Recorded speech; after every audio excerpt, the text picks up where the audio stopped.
Hello friends, digital marketing की CI series में आपका स्वागत है। पिछले सेशन में हमने देखा किस प्रकार से आपने इमेजेस, वीडियोस इत्यादि बनाए।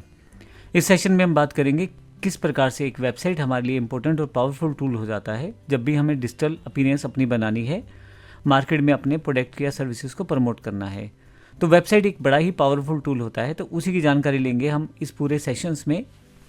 हम ये देखेंगे कि वेबसाइट किस तरह से बनती है, कौन कौन से तरीके हैं, क्या क्या हमें चाहिए, और फिर हम लोग कुछ वेबसाइट्स की ट्रेनिंग्स भी देखेंगे ताकि हम अपनी वेबसाइट को खुद मैनेज कर पाएँ। और हम ये भी देखेंगे बाद में कि कौन कौन से टूल्स मार्केट में अवेलेबल हैं बने बनाए, जिससे आप अपना काम जल्दी कर सकते हैं। थोड़ा सा उसमें पेमेंट लग जाता है, बस ये फ़र्क रहेगा। तो सबसे पहले बात करें वेबसाइट की, तो वेबसाइट एक बड़ा ही पावरफुल टूल है डिजिटल मार्केटिंग के लिए। क्यों? क्योंकि आप अपने कस्टमर्स को अट्रैक्ट कर सकते हैं, इसके द्वारा एंगेज कर सकते हैं और कन्वर्ट कर सकते हैं। अट्रैक्ट अगर बेहतर तरीके से आपने अपनी सर्विस को, प्रोडक्ट को वहाँ दिखाया है, तो वो कस्टमर आपकी प्रोडक्ट और सर्विस के लिए आपकी वेबसाइट में ज़रूर आएगा एक बार जानकारी लेने के लिए। एंगेज, अगर वो एक बार आ रहा है और फिर उसको कोई प्रोडक्ट पसंद आ रहा है तो बार बार वो वहाँ पे अपनी क्वेरीज या बाकी जो उसके क्वेश्चन है वो आपसे पूछ सकता है, तो वो एंगेज हो जाएगा।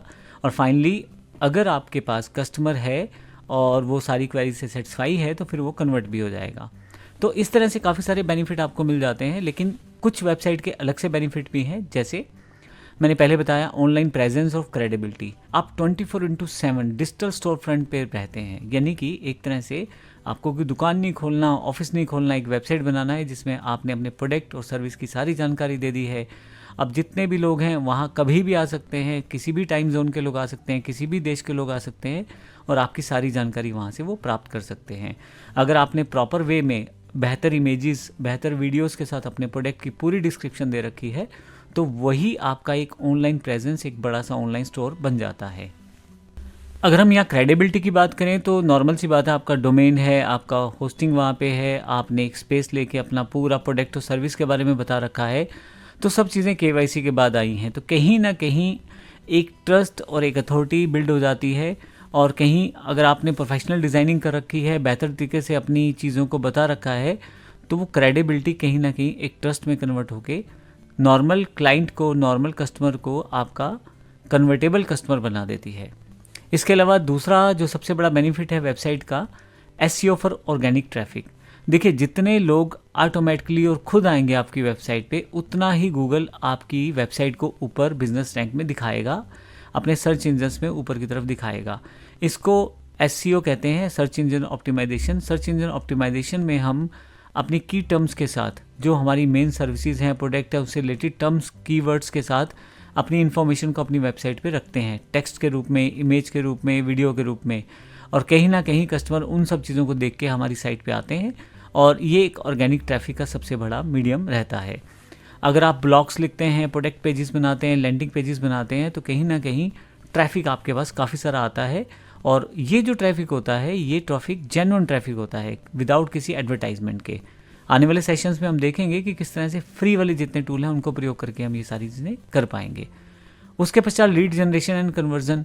अगर आप किसी वेबसाइट से चाहते हैं कि आपके पास बेहतर तरीके कस्टमर कन्वर्जन शुरू हो जाए, तो उसके लिए आप contact forms, free downloads, email synapses इत्यादि को वहाँ पे रख सकते हैं। अब मान लीजिए एक ई बुक आप फ्री कर देते हैं, तो बहुत सारे लोग उस ई बुक को पढ़ने के लिए अपना मेल आईडी आपको देंगे। इसके अलावा अगर आपने कॉन्टैक्ट फॉर्म्स लगाए हैं या और किसी माध्यम से आपने डेटा कलेक्ट किया है, तो वो सारा का सारा डेटा आप कहीं ना कहीं आपके कस्टमर कन्वर्जन में काम आता है। इसके अलावा कॉल टू एक्शन, CTA में भी इसका बड़ा रोल रहता है। देखिए, आप समय समय पर अपनी वेबसाइट में डिफरेंट तरह के ऑफर्स लगा सकते हैं, स्पेशल डील्स दे सकते हैं, डिस्काउंट ऑफर कर सकते हैं। तो जितने भी विजिटर्स आपके पास आते हैं, वे सभी के सभी कुछ हद तक उन सब चीज़ों को समझते हैं, देखते हैं, और उन्हीं विजिटर्स में से आप बायर्स को अलग कर पाते हैं, यानी कि CTA के साथ अपने कन्वर्ट करते हैं विजिटर्स को बायर्स में। ये सब वेबसाइट के साथ आसान है, क्योंकि आप हर रोज़ अपना नया ऑफर लगा सकते हैं, अपनी बात वहाँ तक पहुँचा सकते हैं। कस्टमर आ रहा है तो कहीं ना कहीं वो किसी पर्टिकुलर ऑफर में डिस्काउंट को लेके या चीज़ों को ज़्यादा लेके वो कन्वर्ट हो सकता है। इसी तरह से आपके पास सोशल मीडिया और एड इंटीग्रेशन के लिए भी वेबसाइट होना ज़रूरी है। देखिए, जब आप सोशल मीडिया पे ऐड देंगे या कोई ऐड बनाना चाहेंगे, फ्री की एडवर्टाइजमेंट करना चाहें या पेड एडवर्टाइजमेंट में, दोनों प्रोसेस में कस्टमर को ट्रस्ट चाहिए। ट्रस्ट फैक्टर कहीं ना कहीं वेबसाइट से आता है।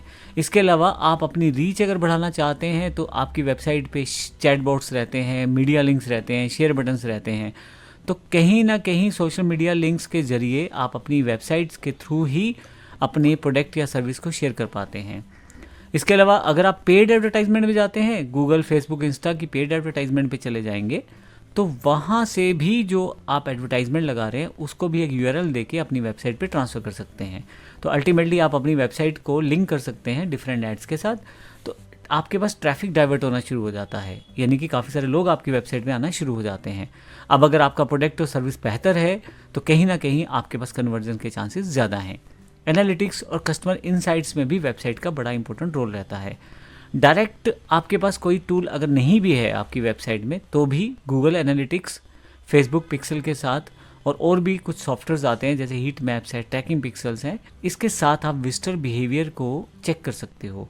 कौन सा व्यक्ति कौन सा पेज खोल रहा है, कितनी बार हमारे पास आया है, वो कौन सी जगह जाके रुका है। मान लीजिए कोई हमारे पास पेमेंट देने के लिए रुका है तो वो पेमेंट गेटवे तक आ गया है, या वहाँ जाके उसने ऑर्डर प्लेस करते करते रुक गया, या किसी पर्टिकुलर डील वाले पेज को वो ज़्यादा देख रहा है। तो हमें कस्टमर इनसाइट्स के साथ ये पता लगता है कि हमारी कौन सी चीज़ बेहतर है। मान लीजिए आज हमने कोई ऑफ़र लगाया है LMS कोर्स का, MS ऑफिस का, और मान लीजिए आज की डील है 199 के बजाय। तो अगर मेरे पास ट्रैफिक ज़्यादा आ रहा है उस पर्टिकुलर ऑफ़र पे, तो इसका मतलब ये रहेगा कि ये जो ऑफ़र है ये ज़्यादा कामयाब है। इसी तरह से मान लो मैं कोई और ऑफ़र लगा देता हूँ 399 या 299, तो वहाँ पे अगर ट्रैफिक डाइवर्ट नहीं हो रहा, दैट मीन्स कहीं ना कहीं कुछ कमी है। तो इस तरह के इंसाइट्स के साथ हम कस्टमर को आसानी से अपने कन्वर्टेबल कस्टमर में प्रयोग कर लेते हैं या यूज़ कर लेते हैं उसे, ताकि वो हमारा एक जेन्युइन क्लाइंट बन जाए और फिर हमसे सर्विस या प्रोडक्ट लेता रहे। एक सबसे बड़ा इंपॉर्टेंट और कॉमन फैक्टर तो है ये शोकेसिंग आपके प्रोडक्ट और सर्विस की। देखिए, वेबसाइट एक ऐसी जगह है जहाँ पे आप इमेज लगा सकते हैं, आप वीडियो लगा सकते हैं, आप टेक्सचुअल यानी कि आर्टिकल्स लिख सकते हैं, आप ब्लॉग्स लिख सकते हैं, बहुत सारी चीज़ें आप अपनी वेबसाइट में कर सकते हैं, टेस्टिमोनियल्स ऐड कर सकते हैं। तो ये सारी चीज़ें आपके प्रोडक्ट की शोकेसिंग करते हैं। ट्रस्ट फैक्टर बढ़ाने के लिए आप अपनी कंपनी की इमेजेस लगा सकते हैं, अपनी टीम की इमेजेस लगा सकते हैं, ताकि जो व्यक्ति बात कर रहा है उसको थोड़ा सा पर्सनल लगे कि वो किससे बात कर रहा है, थोड़ा और ट्रस्ट बढ़ता है उससे। अगर आपने अपनी वेबसाइट में ई-कॉमर्स प्लेटफॉर्म को इंटीग्रेट किया है, आप कुछ ऐसा बेचते हैं कोई प्रोडक्ट या सर्विस, तो उसका बेनिफिट भी वेबसाइट के थ्रू ज़्यादा मिलता है। क्योंकि एक व्यक्ति आपके ऑफलाइन स्टोर में नहीं आ पाता, आपसे दूर है, आपसे बात नहीं कर सकता फ़ोन पे बार बार, आपसे इन्फॉर्मेशन पूरी तरह से नहीं ले सकता, लेकिन ई-कॉमर्स वेबसाइट का फीचर अगर आपकी वेबसाइट पे है तो उसको सारा का सारा डेमोस्ट्रेशन वहीं से मिल जाएगा, आपके प्रोडक्ट और सर्विस की बेहतर जानकारी मिल जाएगी, सभी फीचर्स की जानकारी मिल जाएगी। तो डायरेक्ट कस्टमर वहीं से जाके परचेज भी कर सकता है। तो एक ऑटोमेटेड सिस्टम से चलना शुरू हो जाता है। क्लाइंट आए या कस्टमर आए वहाँ आपकी वेबसाइट पे, आपके प्रोडक्ट और सर्विसेज को अच्छी तरह से समझे, देखे, अगर आपने कुछ कंपैरिजन्स भी दे रखे हैं तो उसको भी समझे, और फाइनली वहीं से प्रोडक्ट परचेज करके आपके प्रोसेस को ऑटोमेट कर दे। तो इसमें आपका रोल कहीं ना कहीं ख़त्म हो जाता है और आपके पास बस अब जो रह जाता है सेल्स के बाद प्रोडक्ट को डिलीवर करना या सर्विस को देना रह जाता है। आपकी सेल्स कंफर्म हो जाती है वहाँ से। अब अगर इसको मैं समराइज़ कर दूँ तो एक वेल ऑप्टिमाइज वेबसाइट जो है वो कहीं ना कहीं आपकी डिजिटल मार्केटिंग की फाउंडेशन है। देखिए, अगर ढंग की वेबसाइट बनी होगी, आपके पास सारे फीचर आपकी वेबसाइट में अवेलेबल हैं, तो बहुत ज़्यादा चांसेस हैं कि कस्टमर आपके पास आएगा, बात करेगा, आपके प्रोडक्ट की तरफ अट्रैक्ट होगा, आप सभी फीचर्स बताएंगे, वो आपसे क्वेरीज करेगा तो कहीं ना कहीं इंगेज होगा, और फाइनली अगर उसको सब चीज़ें ठीक लगती हैं तो वो आपका एक कस्टमर आपके पास एक बायर की तरह आ जाएगा और एक परचेजर की तरह आपसे गुड्स या सर्विसेज जो भी आप देते हैं अपनी वेबसाइट पे उसे परचेज कर लेगा। तो वेबसाइट एक बड़ा ही इम्पोर्टेंट पार्ट है डिजिटल मार्केटिंग का, इसीलिए हम लोग इसकी पूरी ट्रेनिंग इस पूरे प्रोसेस में शामिल करेंगे और आहिस्ता आहिस्ता देखेंगे कि किस प्रकार से हम अपनी वेबसाइट के लिए सब चीज़ें कर सकते हैं। धन्यवाद।